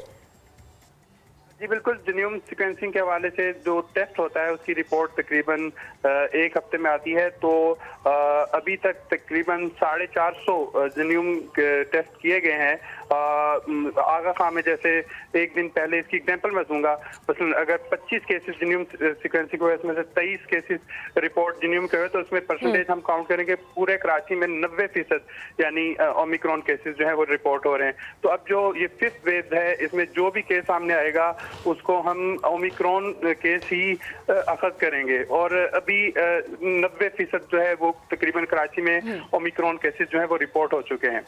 ठीक है मुदस्सिर, आप अपडेट कर रहे थे 40.13% 24 घंटों में मस्बत केसेस की शरह सिर्फ कराची में है। और इस तमाम तर मामले में अगले 10 दिन बाद पाकिस्तान सुपर लीग का 7वां एडिशन शुरू होने जा रहा है, यानी 27 जनवरी से, वो भी कराची में और लाहौर में। तो अब देखना यह है कि क्या ये 7वां एडिशन तमाशाइयों के बगैर होने जा रहा है, किस तरीके से पीसीबी इस तमाम तर मामले को मैनेज करेगा, और अगर दोबारा तमाशाइयों के बगैर होगा तो इसका क्या इम्पैक्ट होगा। बात करेंगे senior sports correspondent Mirza Iqbal Baig साहब हमारे साथ मौजूद है। मिर्ज़ा भाई अस्सलाम वालेकुम, बहुत शुक्रिया वक्त के लिए। बताइए, ये तो फिर मामला खटाई में पड़ता नजर आ रहा है, 40% बहुत रेट होता है, क्या करेगा पीसीबी अब? वालेकुम अस्सलाम, सुबह बखैर फैसल आपको भी और सबा को भी। और यकीनन ये बड़ी एक परेशान कुन सूरत हाल है पाकिस्तान क्रिकेट बोर्ड के नुक्ता निगाह से। और कल से जो यानी 20 जनवरी से टीमों को क्वारंटीन में जाना है।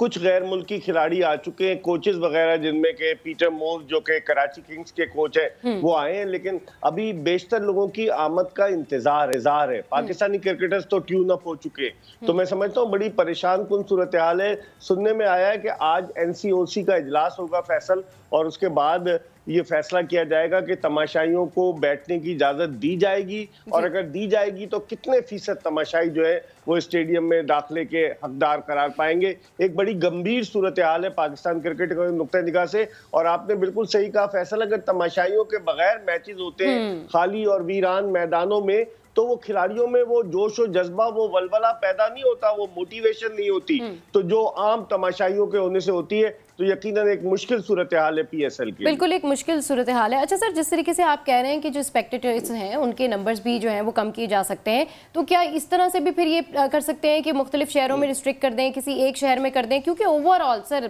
बिगेस्ट इवेंट है, डोमेस्टिक पाकिस्तान का सबसे बड़ा बिगेस्ट इवेंट है, जिसके अंदर हमें एंजॉय करने का मौका मिलता है, हम वेट करते हैं PSL का। तो क्या स्ट्रेटजी करने जा रहे हैं PSL के हवाले से PCB, कुछ बताइए, फिर क्या रहेगा इसका इम्पैक्ट सर?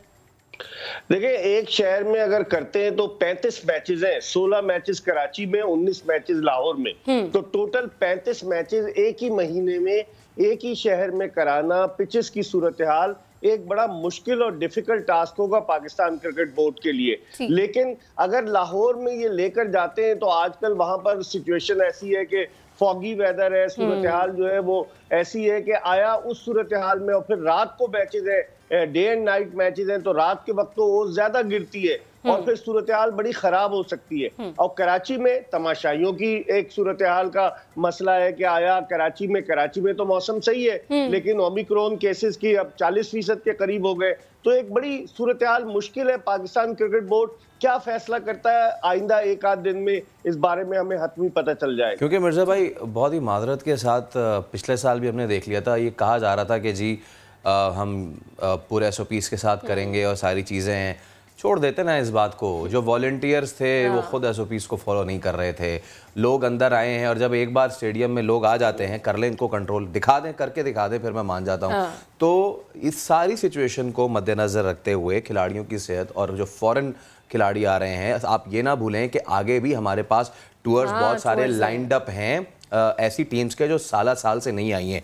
तो इस सारी सिचुएशन को देखते हुए क्या PCB कोई बड़ा फैसला ले सकती है, टूर्नामेंट आगे कर सकती है? देखिए, फैसला आगे तो नहीं हो सकता क्योंकि अब कोई विंडो नहीं है। मार्च में ऑस्ट्रेलिया की क्रिकेट टीम पाकिस्तान के दौरे पर आ रही है, फिर उसके बाद पाकिस्तान को श्रीलंका जाना है, एशिया कप है, उसके अलावा T20 वर्ल्ड कप है, तो बहुत सारी सीरीज बैक टू बैक है। और फिर गैर मुल्की क्रिकेटर्स आया अवेलेबल होंगे अगर सपोज आप इसको आगे लेकर जाते हैं, ये भी एक क्वेश्चन मार्क है। तो मेरे ख्याल में पाकिस्तान क्रिकेट बोर्ड एक ऐसी मुश्किल सूरत हाल से दो चार हो गया है। अब देखते हैं अमीर राजा क्या फैसला करते हैं कि ये PSL एक ऐसी हड्डी पाकिस्तान क्रिकेट बोर्ड के लिए बन चुका है जिसे ना वो निगल सकते हैं ना वो उगल सकते हैं। एक बड़ी मुश्किल और गंभीर सूरत हाल है और इसमें PCB का इम्तिहान है अगर आप कहें तो बेजाना होगा कि वो क्या हतमी फैसला करते हैं। अच्छा, बिल्कुल। अब लेट्स सी कि व्हाट विल हैपन। अच्छा सर, ये बताइएगा कि अब जिस तरीके से कोई फैसला तो अभी तक सामने नहीं आया और आप कह रहे हैं कि PCB के लिए ये एक चैलेंजिंग सिचुएशन है, तो अगर ये रिस्ट्रिक्ट कर देते हैं स्पेक्टेटर्स के नंबर्स, या फिर ये अलाउ ही नहीं करते हैं, या फिर सिर्फ ये प्लेयर्स के साथ जाते हैं, या फिर ये सिटीज़ को रिस्ट्रिक्ट करते हैं, ओवरऑल हमारे इस टूर्नामेंट पे फिर इस सिचुएशन का क्या इफेक्ट पड़ेगा? देखिए, टूर्नामेंट तो हमें कराना है। अब अगर हम असर की बात करेंगे क्या असर पड़ेगा तो वो तो दूसरी चीज है, लेकिन आपको याद होगा पहले भी इन्होंने बगैर तमाशाइयों के मैचेस कराए हैं पाकिस्तान क्रिकेट बोर्ड ने, तो वो ऐसी तो सूरत हाल नहीं है और मजबूरी है क्योंकि ब्रॉडकास्टर्स को इन्होंने इतने महंगे राइट्स बेचे हुए हैं, टेलीविजन क्रू का आना है, अभी तक ये सूरत हाल नहीं, क्योंकि वो फिर बिछाने में फैसल जानते हैं कि कितना वक्त लगता है सारी चीजें मैनेज करने में before the commencement of the tournament. तो वो बहुत सारी चीजें हैं, तो बहुत सारी चीजें जहन में है। तमाशाइयों के बगैर हो तो सकता है सभा, लेकिन अब देखना ये है कि पाकिस्तान क्रिकेट बोर्ड और NCOC मिलकर क्या फैसला करते हैं। जो हिदायत NCOC देगी उस हिदायत पर पाकिस्तान क्रिकेट बोर्ड को अमल करना होगा, क्योंकि इंसानी जानों से बढ़कर तो PSL नहीं है। लेकिन फिर देखते हैं कि पाकिस्तान क्रिकेट बोर्ड के गेंद अब उसके कोर्ट में है, पाकिस्तान क्रिकेट बोर्ड क्या फैसला करता है और NCOC उसे क्या हिदायत देती है। ठीक है। अच्छा, आपकी दीगर जो स्पोर्ट्समैन हैं उनसे भी बात हुई होगी, ऑब्वियसली क्रिकेट के हलकों में भी अब ये बात चली रही है कि क्या होने जा रहा है, PCB क्या फैसला करेगी, तो क्या बाकियों का क्या कहना है कि किस तरीके से इसको मैनेज किया जा सकता है? बहरहाल हर सूरत हम PSL में जाएंगे तो सही, लेकिन क्या वाकई रिस्ट्रिक्ट कर दें या फिर इतनी SOPs रखें, या फिर क्या इतना हम मैनेज कर सकते हैं जिस तरह पिछली दफ़ा मैनेजमेंट हुई? हमने वेस्ट इंडीज़ के टूर पर भी देखा कि मैच शुरू हो गया था और आधी अवाम फिर बाहर थी और मिसमैनेजमेंट थी, और ये तमाम चीज़ों को ओवरकम करके इवेंट में जा सकते हैं।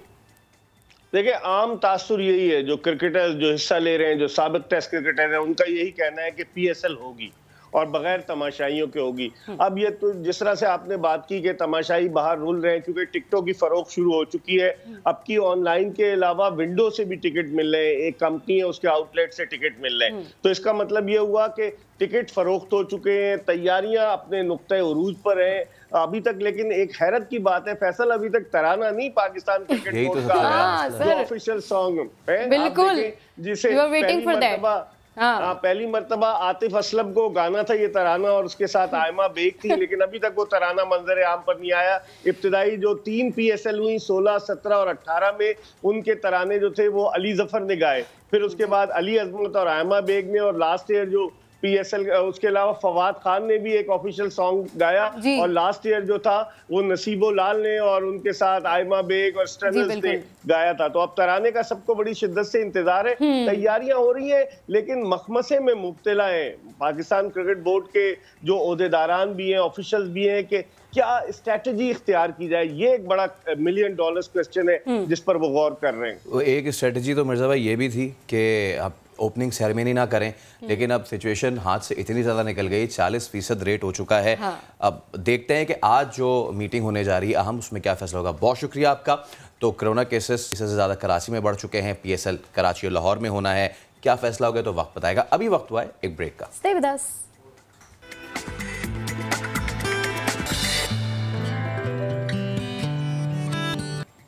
Welcome back. आए मिलकर जनूबी पंजाब सूबा बनाए। वजीर खारजा शाह महमूद कुरैशी ने तमाम अपोजिशन रहनुमाओं को दावत दे दी है। ट्वीट किया, PTI के मंशूर में जनूबी पंजाब सूबा बनाने का वादा किया गया। सियासी वाबस्तगी से बालातर होकर आईनी तरमीम पर इत्तेहाद जरूरी है।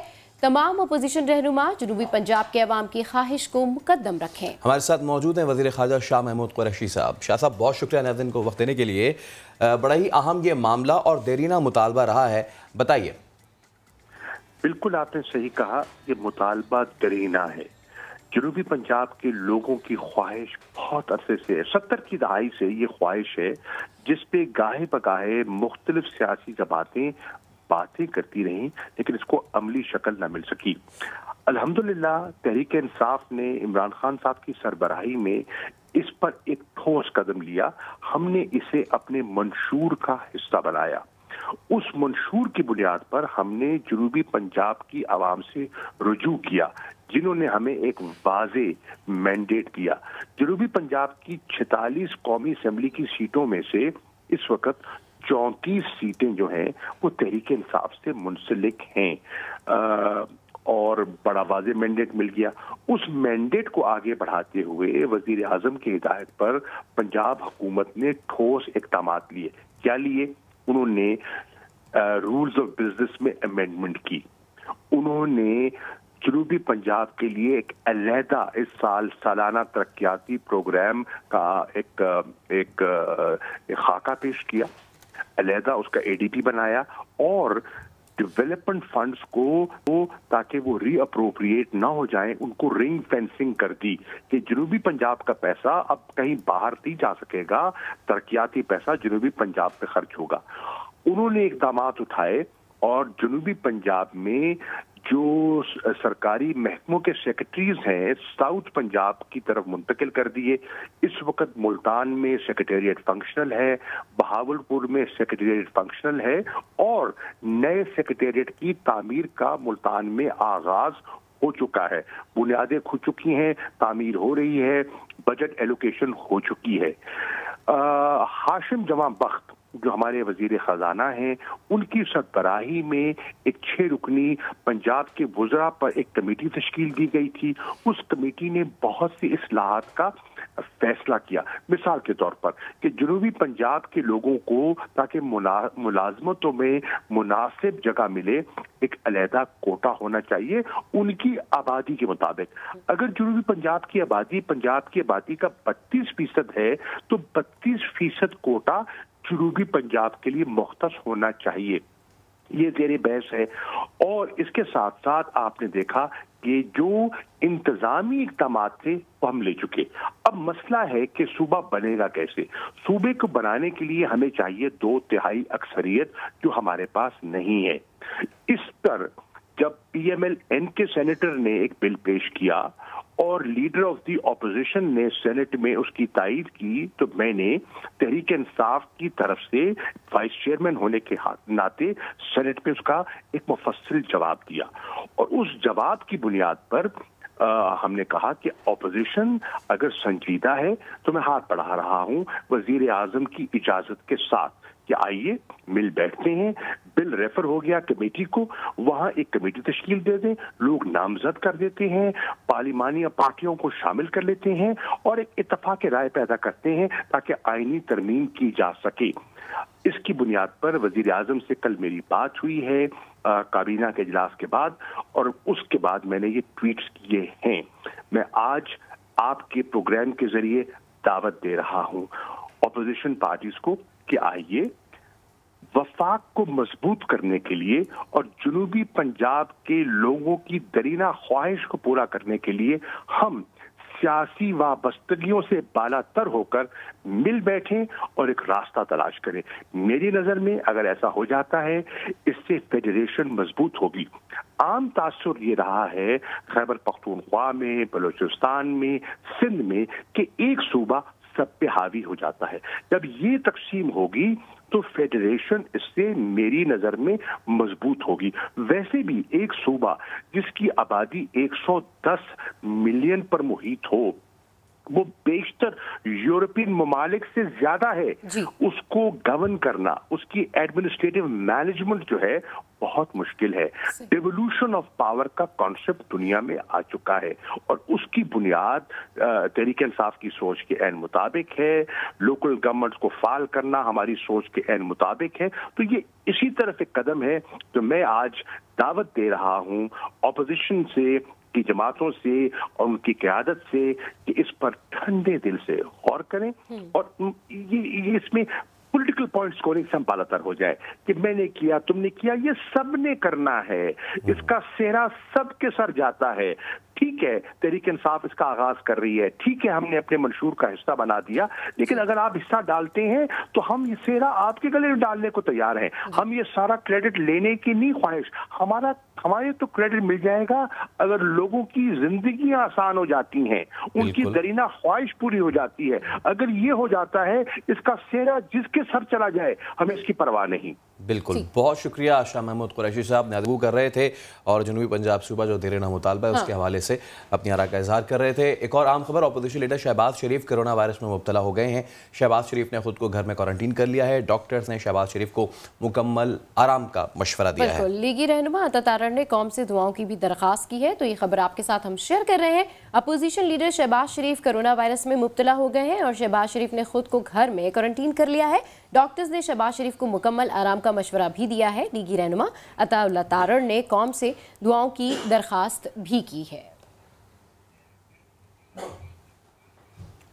चलिए अब आपको हम लेके चलते हैं हवाओं की दोश पे और फिजा से ज़मीन पर देखने का शौक़ या परिंदों की तरह उड़ने का आपको शौक़ है तो आपको उसके लिए दुबई या स्विट्ज़रलैंड जाने की ज़रूरत बिल्कुल भी नहीं है। कहीं जाने की ज़रूरत नहीं है। कराची में मोटर ग्लाइडिंग के जरिए आपका ये शौक़ पूरा करवाया जा रहा है। ज़रा देखिए।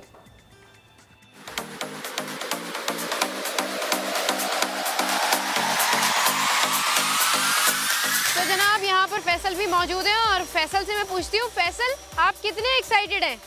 बहुत ज़्यादा, क्योंकि हम कराची में मौजूद है, कहीं दुबई वगैरह में नहीं है और कई स्पोर्ट्स एक्टिविटीज़ और एडवेंचर स्पोर्ट्स के लिए आप दीगर ममालिक में जाते हैं। तो आज हम आपको बताएंगे कि आपको दीगर ममालिक जाने की ज़रूरत नहीं है।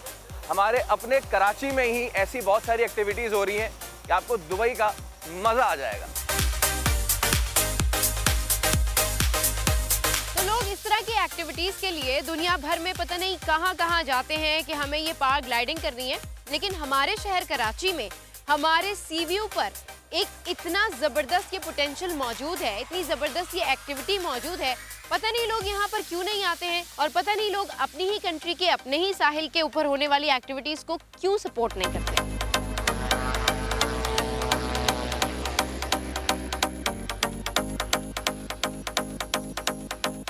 अगर आपका कभी दुबई जाने का इत्तेफाक हुआ हो और आप दुबई के बड़े मशहूर काइट्स बीच पे गए हो तो वहाँ आपने देखा होगा कि वो अपने नाम की वजह से ही मशहूर है, यानी वहाँ पे बड़ी बड़ी पतंगे जो हैं लोग साहिल समंदर के किनारे उड़ा रहे होते हैं।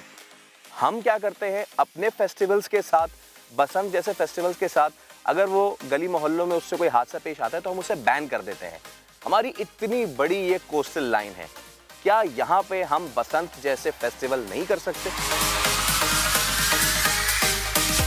तो राइड से पहले, फ्लाई करने से पहले यहाँ पे सिग्नेचर हो रहे हैं, तो ज़रा बताइए किस चीज़ के लिए आप सिग्नेचर कर रही हैं? ये लाइबिलिटी वेवर है, बेसिकली हमारी सिक्योरिटी एंड सेफ्टी के लिए during the security and safety के लिए। तो यहाँ पे साइन तो करवाया जा रहा है, लेकिन मैं आपको ये बता दूँ कि ये जो फ्लाई है, ये जो राइड है, ये पूरी तरीके से सिक्योर है। सर इस बारे में मजीद बताइएगा। ये कई सेवरल थाउजेंड हमारी फ़्लाइट्स हो चुकी हैं और अल्हम्दुलिल्लाह अभी तक कोई इंसिडेंट और एक्सीडेंट नहीं हुआ और अल्हम्दुलिल्लाह हम लोगों को ट्रेनिंग भी देते हैं और जॉय राइड्स भी देते हैं।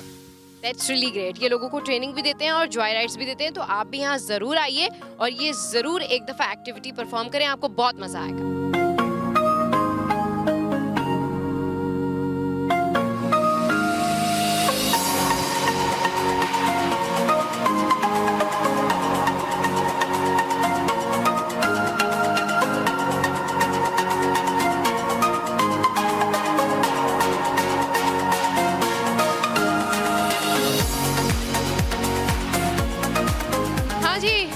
Experience. It was great. It was rewarding. ऊपर से समुंदर इतना खूबसूरत लग रहा है। I am thrilled to have this experience. Honestly मुझे फ्लाइंग का वैसे भी बहुत शौक है। I am an aviation person, तो उस हिसाब से इट वाज अमेजिंग। ओके। तो देखें जी, इन्होंने बड़ा एंजॉय किया और ये बता रही है कि ऊपर से जो समंदर है वो बड़ा खूबसूरत लगता है। तो लेट्स सी कि जब फैसल जाएंगे राइड कर रहे हैं और फिर हम उनसे पूछेंगे कि उन्होंने कितना एंजॉय किया और उनको कितना मज़ा आया, और आई एम श्योर कि उनको भी बहुत मज़ा आएगा।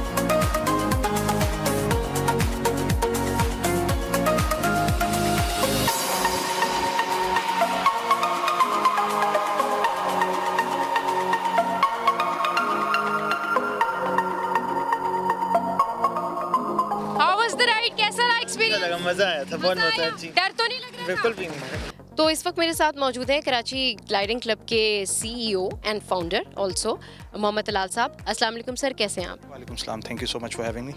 सर ये बताइए कि ये इतना अमेजिंग आपने ये प्रोजेक्ट, ये आइडिया स्टार्ट किया है, कब से स्टार्ट किया आपने, और ये भी बताएं कि आइडिया कैसे है आपको? देखें, स्टार्ट तो बहुत पहले से किया हुआ है। सिंस 2013 हम यहाँ पे फ्लाई कर रहे हैं। मैं खुद एक्स एयरफोर्स हूँ, तो वो फ्लाइंग वाली जो आपके अंदर जर्म्स होते हैं, वो DNA वो कभी मरता नहीं है।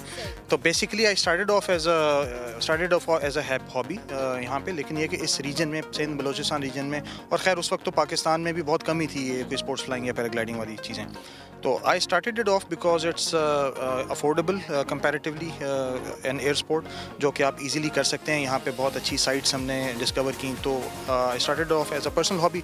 लेकिन इवेंचुअली है कि जब जैसे जैसे उसकी पब्लिसिटी होती गई, बहुत से पर्सनल फ्रेंड सर्कल और नेटवर्क में लोग वो आते गए कि we also want to do it and stuff. तो we established small gliding club basically. अभी भी still many people are unaware about this activity. तो सर ये बताइए कि सबसे पहले जब हम इस एक्टिविटी के बारे में सुनते हैं या जानते हैं, तो हमारे जहन में सबसे पहले जो है वो एक सेफ्टी का एलिमेंट जो है वो ज़रूर आता है। तो उस हवाले से बताया कि डेफिनेटली जब आपने इतना अच्छा प्रोजेक्ट शुरू किया है तो सेफ्टी पर्पसेस के हवाले से भी आपने कुछ जो है वो मेजर्स लिए होंगे। बिल्कुल, सेफ्टी का आना भी चाहिए, क्योंकि ये ऐसी चीज़ है जिसको ज़रा सा भी लाइटली नहीं लिया जा सकता। बिकॉज सिंस हमारे जो क्लब में मैक्सिमम मोस्टली जो मेंबर्स हैं, इवन बोर्ड ऑफ डायरेक्टर्स और उसमें भी एक्स आर्म्ड फोर्सेस हैं एंड ज़्यादातर एविएशन का बैकग्राउंड रखते हैं, तो सेफ्टी के ऊपर हमारा कोई भी लिटिल बिट ऑफ कॉम्प्रोमाइज़ भी नहीं होता। इसमें जो एक तो मैन्युफैक्चरर सर्टिफाइड लिमिट्स होती हैं जिसके अंदर इसको ऑपरेट करते हैं, विंड और वेदर के साथ पंगा नहीं करते। फिर जो हमारी मशीन है वो जब भी फ्लाई होती है तो उससे पहले उसकी एक प्रॉपर प्री फ्लाइट चेकलिस्ट होती है, वो होती है, उसकी ईयरली इंस्पेक्शंस होती हैं। तो किसी भी टाइम पे हम सेफ्टी के ऊपर कोई भी कॉम्प्रोमाइज़ नहीं कर रहे थे, और अल्हम्दुलिल्लाह 2013 से लेकर अभी तक कोई एक भी एक्सीडेंट अल्लाह का शुक्र है कि हमारा नहीं हुआ, और इंशाल्लाह आगे भी नहीं होगा। चलिए जी, बिस्मिल्लाहिर्रहमानिर्रहीम। और फाइनली मैं रेडी होने लगी हूँ। वैसे कभी मुझे I never tried it before, but let's see what happen. और तो let's see, finally I'm going to take a ride and let's see how experience. I'm hoping that it will be good. और obviously जितने भी लोग मुझे जानते हैं वो बड़ा हैरान होंगे ये मुझे देख के कि मैं ये फ्लाई करने जा रही हूँ।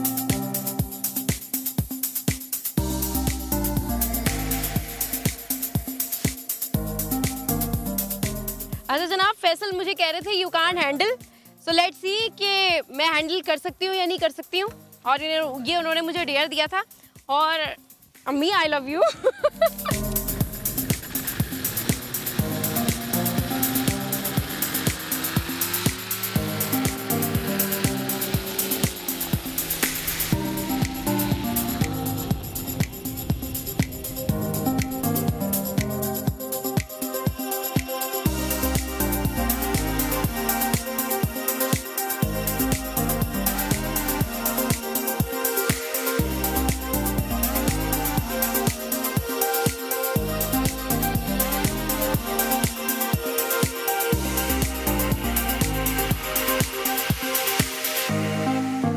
मेरे साथ इस वक्त पायलट मौजूद हैं और इनका नाम है यूसुफ और ये मोटर ग्लाइडर को फ्लाई कर रहे थे और मैं खुद भी इनके साथ बैठी और मुझे बहुत ज़्यादा मज़ा आया। तो सबसे पहले इनसे पूछते हैं कि आप ये कब से कर रहे हैं?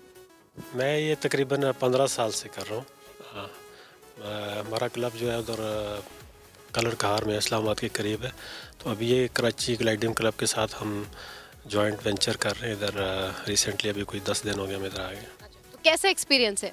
ग्वादर से लेकर स्कर्दू तक पूरा पाकिस्तान मैंने फ्लाई किया हुआ है।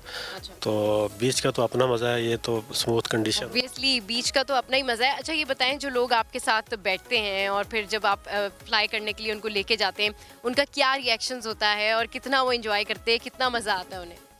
ज़ाहिर है जो बंदा पहली दफ़ा कर रहा है और ओपन ये बैठा हुआ बिल्कुल जहाज़ की वो वाली फीलिंग तो नहीं होती इसमें। आप हवा पड़ रही होती है आपको और बड़ा अच्छा फीलिंग, स्पेशली लेडीज़ बहुत इसको एंजॉय करती हैं। बिल्कुल। और मेरे जैसे लोग जो कि बहुत ज़्यादा डर रहे होते हैं और फिर जब वो फ्लाई करते हैं तो उसके बाद वो कहते हैं यार हम तो बिला वजह ही डर रहे थे, तो इतना मज़े का है। वो लोग फिर क्या, कुछ लोग आपको चीखे वीखे मारते हैं या बैठ के तंग वंग भी करते हैं? नहीं, अक्सर लेडीज़ का रिस्पांस काफ़ी अच्छा होता है। मैंने नहीं देखा अपनी लाइफ में, जो मेरी जो फ्लाइंग लाइफ है, कि कोई बहुत ज़्यादा डर गया और उसने कहा कि मैं नहीं करता, मुझे मज़ा नहीं आया। वैसे ये बिल्कुल ठीक कह रहे हैं, क्योंकि मुझे हाइट से बहुत ज़्यादा डर लगता है, लेकिन जब मैंने यहाँ पर इस मोटर ग्लाइडिंग पे फ्लाई किया तो मुझे वाकई में बिल्कुल भी डर नहीं लगा। बड़ा अमेजिंग ये एक्सपीरियंस है। किसी भी तरीके के एडवेंचर स्पोर्ट्स के लिए पूरी दुनिया में ये रूल होता है कि जो लायबिलिटी वेवर या डिस्क्लेमर फॉर्म होता है उसको आपने फिल करना होता है। That's it. So ready to fly.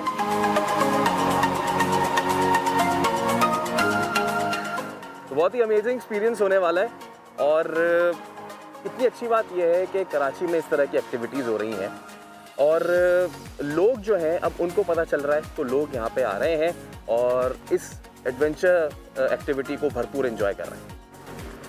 फ़ौरन से हम फ्लाई करेंगे और ये फ्लाइट हो गई लैंड और अब है मेरी बारी।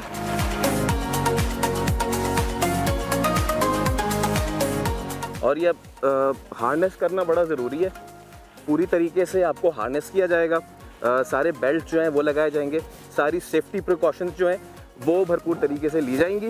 एंड हो गया भाई, डन हो गया। चलें जी, तो अब हमारी सवारी है तैयार। आपसे मिलते हैं फ्लाइट के उस पार।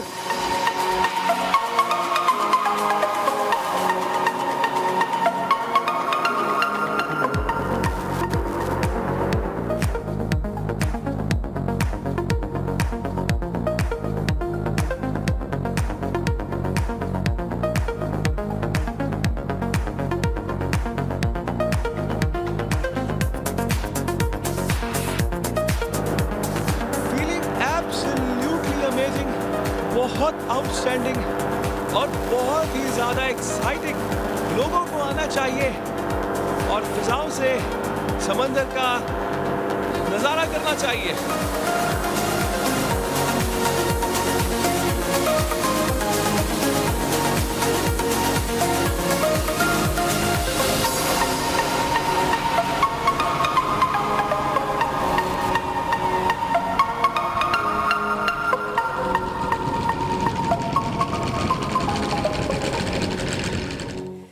तो आपने देखा कि कितना ज़्यादा एंजॉय किया। और जब मैं वहाँ पर गई थी तो मुझे यकीन नहीं आ रहा था कि कराची में हमारे पास ये एक्टिविटी जो है वो मौजूद है। अब हो रही है तो लोगों को चाहिए कि इसको अवेल करें। आज के शो से दीजिए इजाजत, मुलाकात होगी आपसे अब कल। कीप वॉचिंग नया दिन।